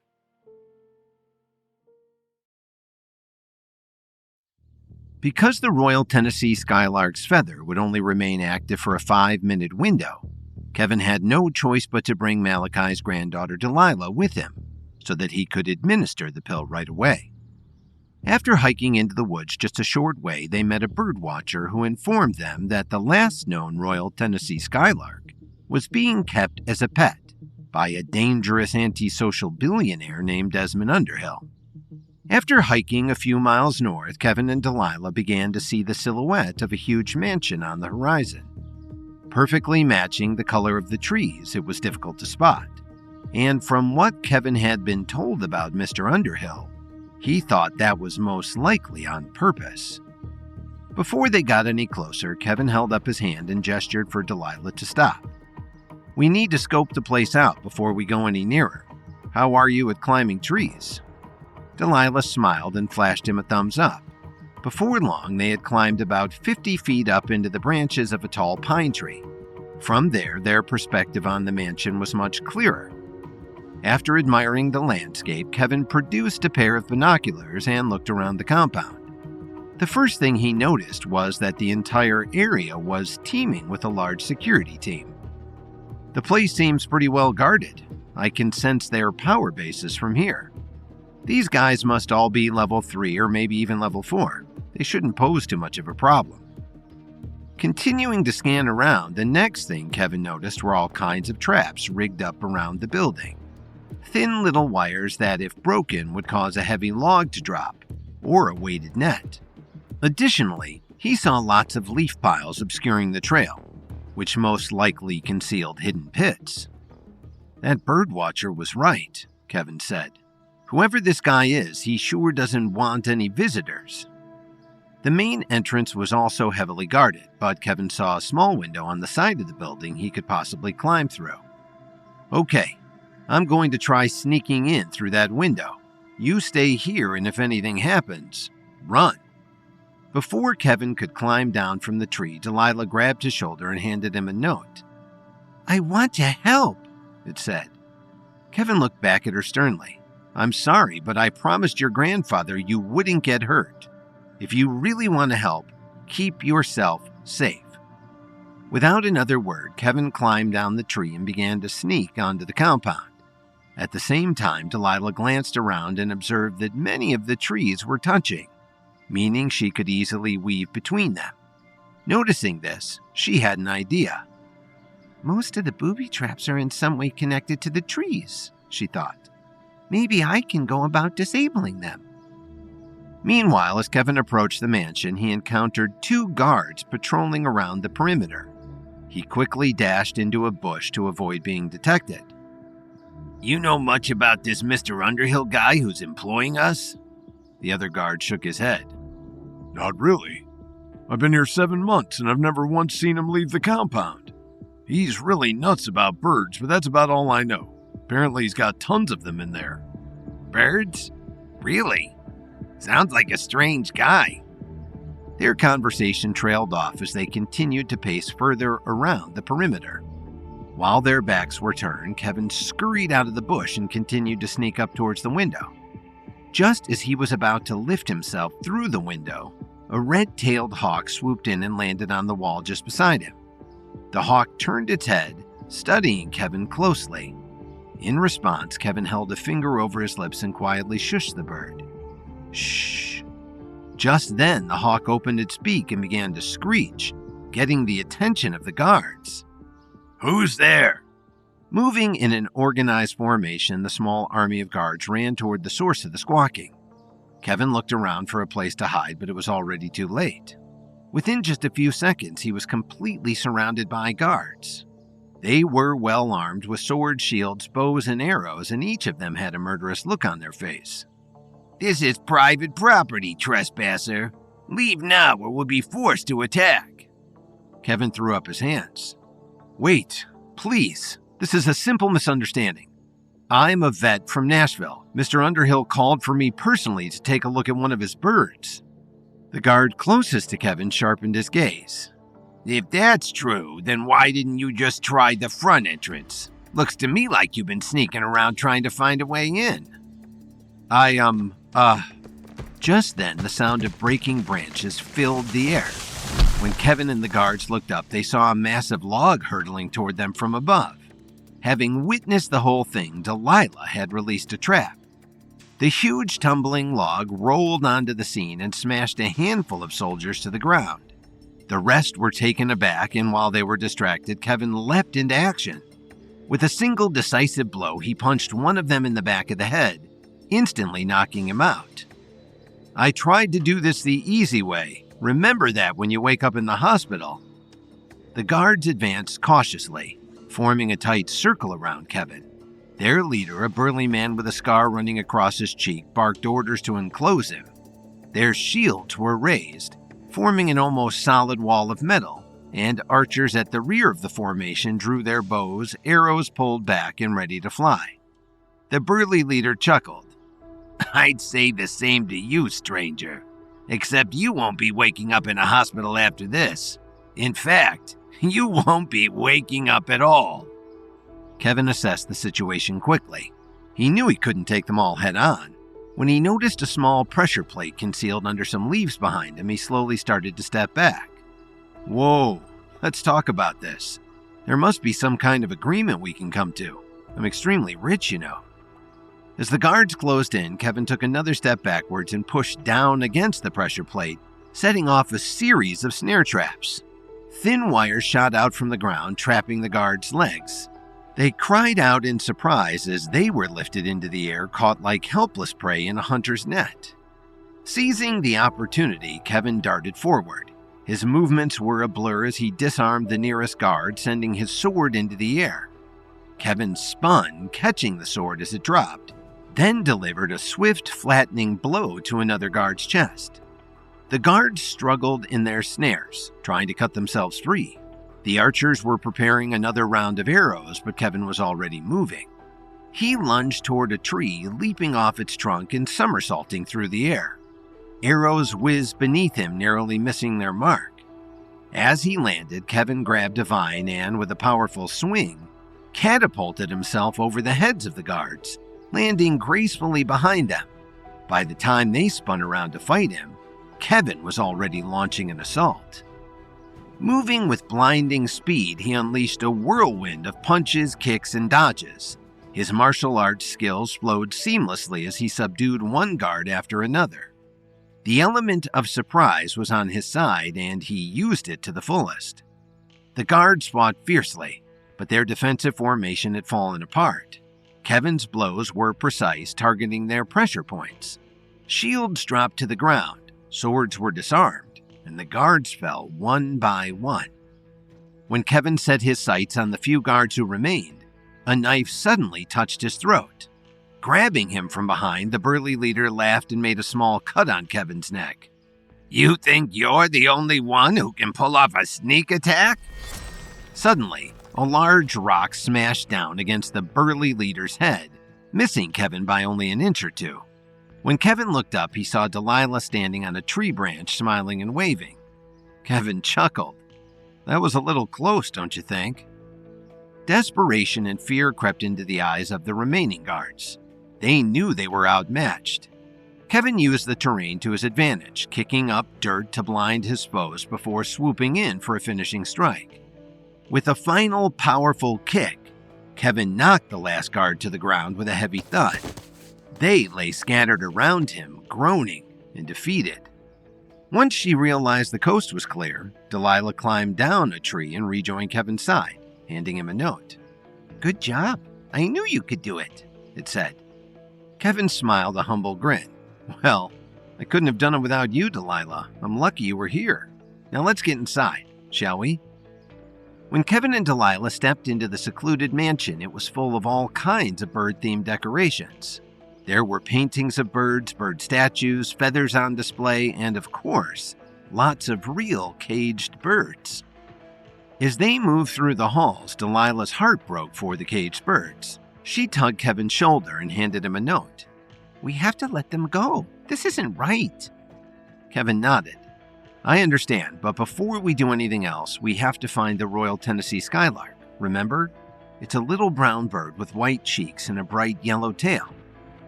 After moving through the grand foyer, Kevin and Delilah stepped into a small library, with a desk at the end of the room that overlooked the estate. There in the corner, beside the desk, was the bird they were looking for. As Kevin approached, he couldn't help but notice how sad the bird looked. Perched on a small wooden branch, it was staring out the window, obviously longing to be free.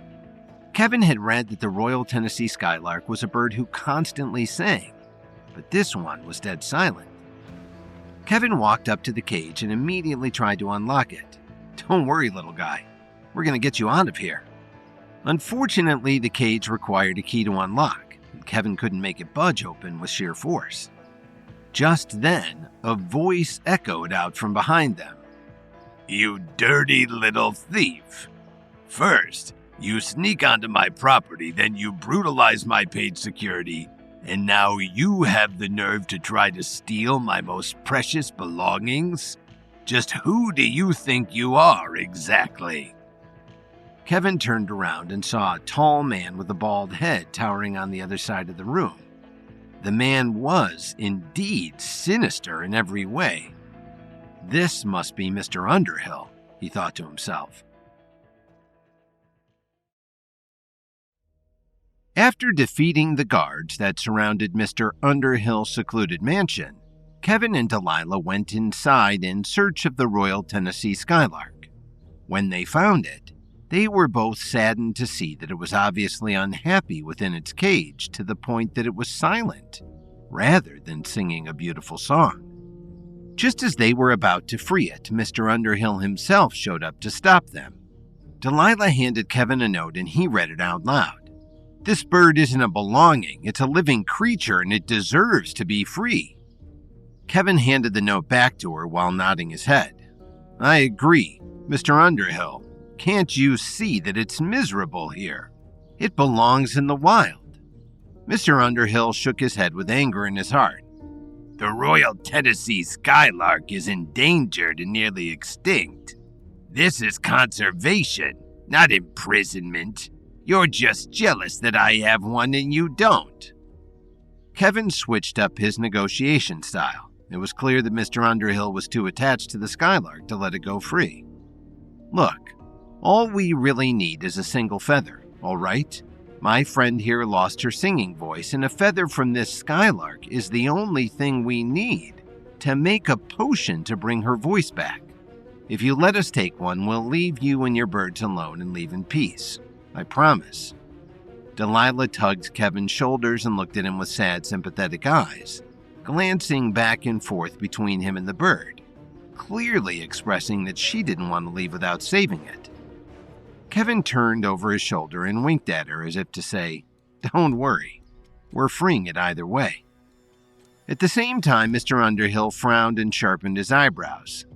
"I wouldn't give you a feather off this bird if my life depended on it. It's called the Royal Tennessee Skylark for a reason. Back before it was endangered, it was commonly kept by the richest families in America as a symbol of status and wealth. By the looks of your cheap sneakers and ragged clothes, I'd bet your net worth is in the negative. You aren't worthy to even set eyes on this miraculous creature." Kevin crossed his arms and raised an eyebrow. "Actually, Mr. Underhill, it just so happens that I'm extremely rich. In fact, I'm probably richer than you are. To prove it, I'll give you $5 million for one feather. How does that sound?"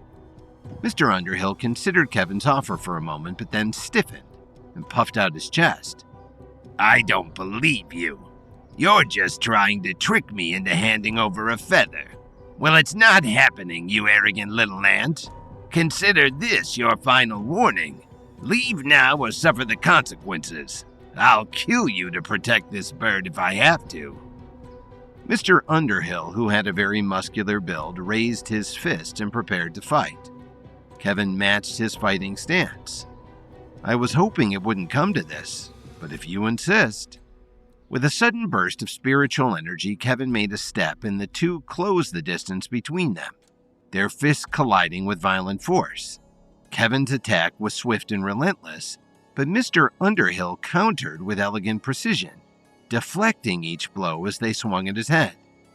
After an explosive first go at each other, Kevin and Mr. Underhill caught their breaths. They circled each other warily, the polished wooden floor beneath them creaking softly. The tension was palpable, both fighters now aware of the other's skill level. Though Mr. Underhill had skills, Kevin had to admit he was not an expert, and Kevin couldn't use his own levels against this ordinary. Their battle would have to be fist to fist. "I'll have you know that I'm no amateur fighter. I've received the best training money can buy. I recently took a power pill that hasn't even hit the market yet, made by the top herbalist in Chicago. You don't stand a chance." Kevin grinned, his smile beaming with confidence. Sounds familiar. I'll have to look into that." Kevin lunged forward with a spinning kick aiming for Mr. Underhill's head. Mr. Underhill ducked just in time, the gust of air from Kevin's kick ruffling his salt and pepper hair. The polished wooden bookshelf behind him splintered, books cascading to the floor. Mr. Underhill retaliated with a series of fast strikes, each blow landing just a few inches from Kevin's face. Kevin's heart raced as he dodged and blocked, sweat trickling down his brow. He could feel the strength and precision in Mr. Underhill's attacks, a testament to years of dedicated training. Meanwhile, Mr. Underhill was distracted. Delilah was tinkering with the cage, trying to break open the lock. Unable to make it budge, she silently crept over to Mr. Underhill's ornate wooden desk and began searching for a key. Just then, Kevin, determined to gain an advantage, attempted a complex spinning back kick. Mr. Underhill anticipated the move, sidestepping just in time. Kevin's foot whipped past his bald head, grazing the collar of Mr. Underhill's jacket. "Well, stranger, you're not bad, I'll give you that, but you're still not getting your hands on that bird." Sweat dripping down his forehead, Kevin stared back at Mr. Underhill with fierce determination in his eyes. "We'll see about that." Undeterred, Kevin followed up with a series of rapid jabs and hooks. His fists were a blur, but Mr. Underhill's defense was difficult to break. With a sudden twist, Mr. Underhill trapped Kevin's arm in a joint lock, forcing him to the ground. Kevin grunted in pain as his opponent twisted his arm and pushed his face against the floor. "Give me one good reason I shouldn't kill you." Pinning Kevin to the ground with the weight of his body, Mr. Underhill was seething with rage. But Kevin's fighting spirit could not be squashed. "You aren't half as intimidating as you think you are, Mr. Underhill." With a swift roll and a powerful leg sweep, He sent Mr. Underhill flying into a bookshelf. They both sprang to their feet, their breath rapid and shallow. By then, the private library was in total chaos, with books scattered all over and shelves thrown to the side. Mr. Underhill was furious. "Look what you've done to my precious library. Some of these books are worth more than you'll ever make in your entire life." Kevin met his anger with a sarcastic smile. "It would have been a lot smarter of you to just give us the feather, wouldn't it, sir?" At a loss for words, Mr. Underhill let out a loud roar and charged toward Kevin with his fist pulled back and ready to strike. At the same time, Delilah was frantically searching through Mr. Underhill's desk for a key. Finally, after digging through all his drawers, she found a key ring with over a dozen keys attached to it. "One of these has to work," she thought as she silently crept back over to the cage, trying hard not to draw any attention to herself. Kevin knew he couldn't let up. As Mr. Underhill charged toward him, he launched into a furious assault, his punches and kicks guided by raw determination. Mr. Underhill threw up his arms and blocked the attack, his movement still graceful despite the mounting pressure. Then, Kevin faked a low kick, drawing Mr. Underhill's attention downward, and with lightning speed he switched to a high kick, striking Mr. Underhill in the temple. Staggering backward, his eyes briefly lost focus. Now's my chance. It was the opening Kevin needed. With a powerful spin, he delivered a devastating roundhouse kick, sending Mr. Underhill crashing into a bookshelf. The impact caused a stream of books to fall, burying him beneath a pile of knowledge. "Well, are you finally ready to give up now?" As Kevin slowly approached, the books began to shake until suddenly, Mr. Underhill burst out from underneath like a corpse rising from his grave. "You must not have understood, sir. That bird means everything to me. It's my most prized possession. When I said I'd fight to the death to defend it, I meant it." Just then, Delilah accidentally dropped the ring of keys, filling the room with the sound of clattering metal. When Mr. Underhill looked over and saw the keys on the ground, his face turned red and his eyes flooded with fury. "You little brat!" Mr. Underhill marched over to Delilah and grabbed her by the arm. Then he dragged her over to his desk and held a letter opener up to her throat. Kevin gasped. No matter what, he couldn't let anything happen to her. Not only was her life important to him, but Malachi Turner, Delilah's grandfather, had firmly said that if Delilah was harmed in any way, he wouldn't share his recipe for the truth serum, which Kevin desperately needed. Without a second thought, Kevin threw up his hands and surrendered. "Let her go, Mr. Underhill. I'm the one you want. Delilah is innocent." Mr. Underhill snorted. "Innocent? She was over here trying to free my Skylark while you were only distracting me. If anyone's the true culprit here, it's this girl." "Listen to me. You don't have to do this. We can still strike a deal for the feather. Please, just let her go." "Strike a deal? Are you kidding me? Here's what's going to happen next. Either you leave and never come back, or the girl is going to die. What's it going to be?" As Kevin stepped forward very slowly, he felt a book underneath his foot, a heavy one. "I'm only going to get one shot at this," he thought. "Here goes nothing."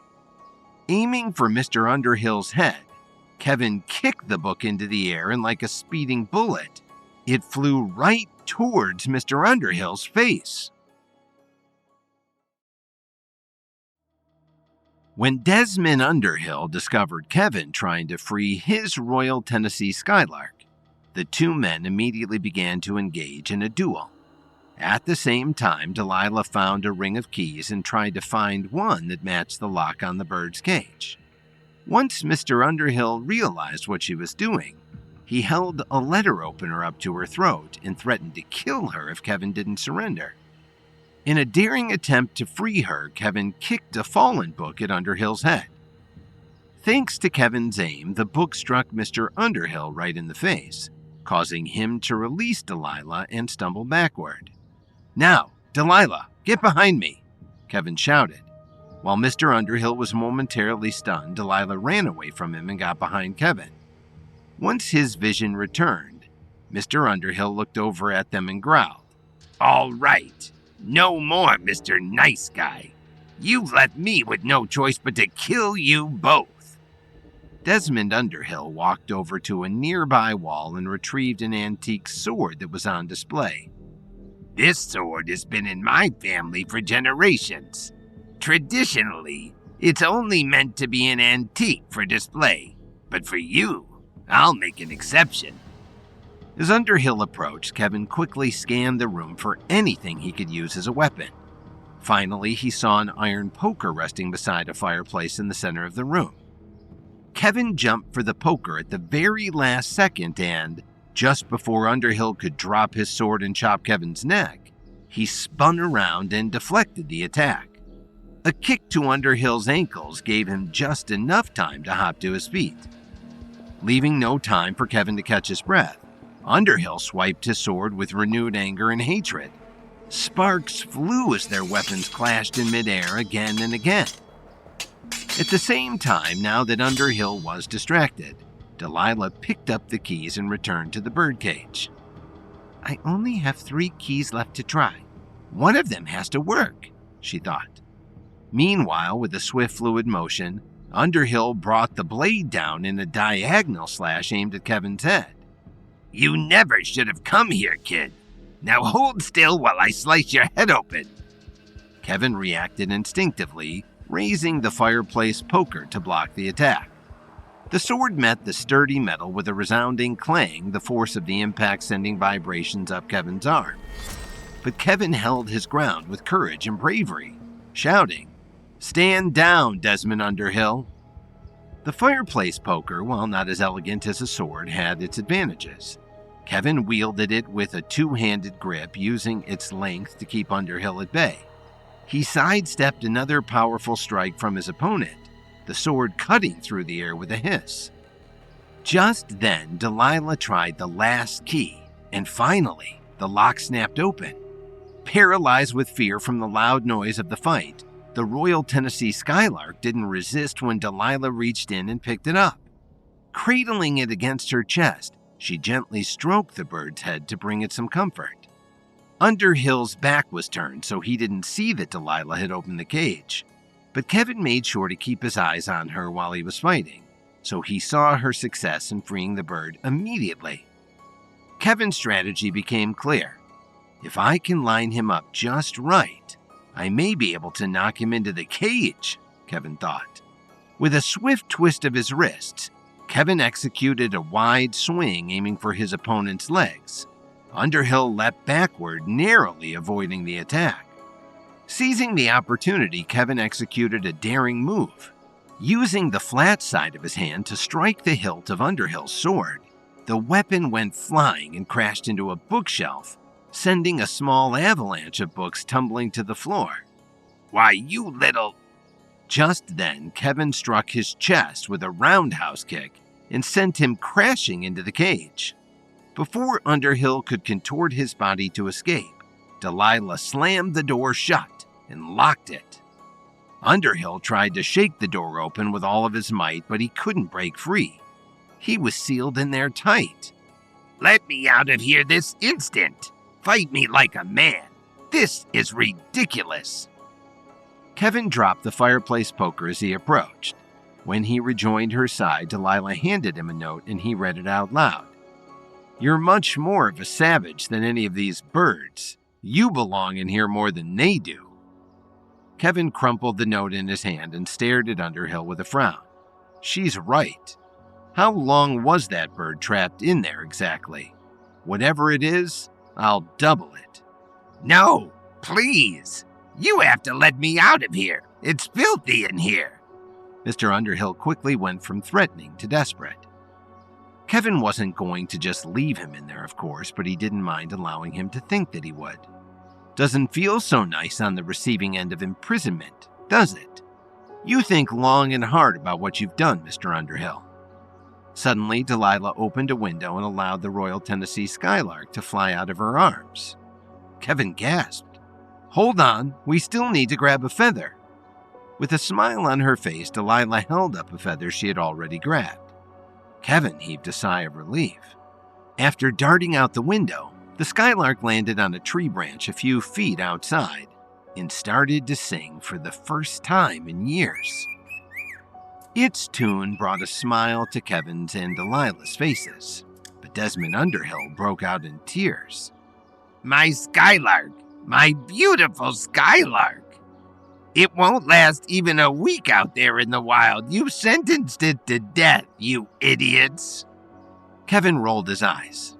You only believe that because it's the story that allowed you to be kept in a prison cage. The bird's got thousands of years of instinct on its side, Mr. Underhill. Don't worry, it will be fine. Kevin turned away from Underhill's crying and faced Delilah. We, on the other hand, only have about 5 minutes before the feather's medicinal properties fade away. We have to hurry. Do you have any herbalist equipment, Mr. Underhill? Underhill scoffed. Yeah, right. Do I really look like a man who crafts his own pills? No, I pay other people to do it for me.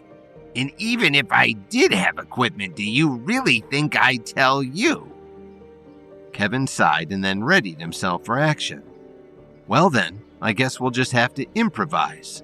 Which way to the kitchen, Mr. Underhill? Underhill was too invested in feeling sorry for himself to look up. Why? So you can tear that room to pieces too? I'm not telling you anything. Kevin shrugged his shoulders. Fair enough. Come on, Delilah, we can find it ourselves. After wandering the halls for about a minute, Kevin and Delilah finally found the kitchen, a large room with a ton of drawers, cabinets, pantries, and a marble island in the center. By then, they only had 4 minutes left to refine the medicine. First things first, Kevin shouted as he held up the feather. We need something to grind this into a fine powder. Look for a mortar and pestle or a coffee grinder or anything that could crush the feather. A thundering of pots and pans tumbled out of the cabinets as Kevin and Delilah flung open as many doors as they could. At the dining room table beside the kitchen, Delilah spotted a pepper grinder. She quickly ran over to it and tossed it at Kevin. Catching it in his hands, he said, "This'll work." After emptying the peppercorns, Kevin inserted the feather and ground it into a ball. Now the yellow feather had become a small pile of yellow powder. Perfect. Now we have to bring the powder to a boil and filter out the impurities. Delilah immediately filled the pot with water and threw it onto the stove. Kevin appreciated her effort, but knew it wouldn't work. We don't have time for the water to boil. We have to think of something else. Kevin glanced around at the countertops and spotted a pressure cooker tucked away in the corner. It'll cost a minute or two, but it will be faster than boiling water on the stove. Quick, Delilah, open up that pressure cooker and dump some water into it. Delilah quickly did what she was told, and Kevin added the yellow powder after the water. After slamming the lid shut, Kevin figured it should take about a minute to reach a boil. In the meantime, I need you to take this, go outside, and gather as many pebbles as you can. Kevin grabbed a funnel, sealed the bottom with a small piece of cloth, and handed it to Delilah. No big rocks, all right? It has to be like sand. Delilah nodded and rushed out the door. By the time she got back, the water inside the pressure cooker had just reached a boil. Kevin placed a small cup on the counter and told Delilah to hold the funnel above it. We don't have time to pack the liquid into a gel pill, so you'll just have to take it straight. Stay as still as you can. I'm going to slowly pour out the water into the funnel. As he did, a big cloud of steam came out of the pressure cooker. After a few seconds, a syrupy yellow liquid began to slowly drip out the other side of the funnel. Every drop increased the medicine's chance of success, but they were running out of time. After 5 or 6 drops had built up, Kevin slammed his fist on the table and shouted, "Now! Drink it now!" Without hesitation, Delilah held the cup to her lips and gulped the yellow liquid. As it dripped down her throat, she could feel her raspy vocal cords coming back to life, like a desert receiving rain for the first time in years. When she finished the glass, Kevin looked up at her in suspense. Well? After clearing her throat, she looked at him with a smile and said, Thanks, Kevin. I knew you could do it. Kevin was ecstatic. Eureka! It worked! Delilah lunged into his arms and hugged him. I wasn't sure if I'd ever get to speak again, let alone sing. You didn't just save my life, Kevin. You saved my spirit. Kevin was genuinely happy to help. I couldn't have done it without you, Delilah. I can't wait to hear your singing voice. I've heard so much about it. You've got a show to do, don't you? We should probably head back to Nashville. I've seen about enough of this place. Delilah nodded, but then remembered Desmond Underhill. What about Mr. Underhill? We're not really just going to leave him in that cage to starve, are we? Kevin chuckled. Oh, that's right. I almost forgot about him. Don't worry, I think I know just who to call. He pulled out his cell phone and dialed a number. Hello? Animal Control? I'd like to report a crime, please. There's a man in the middle of Pinewood Forest with about 100 birds being kept in terrible conditions. We've got him locked up in one of their cages. The key will be on the counter when you get here. For Kevin, helping Delilah was almost as sweet as getting revenge on a man as evil as Mr. Underhill.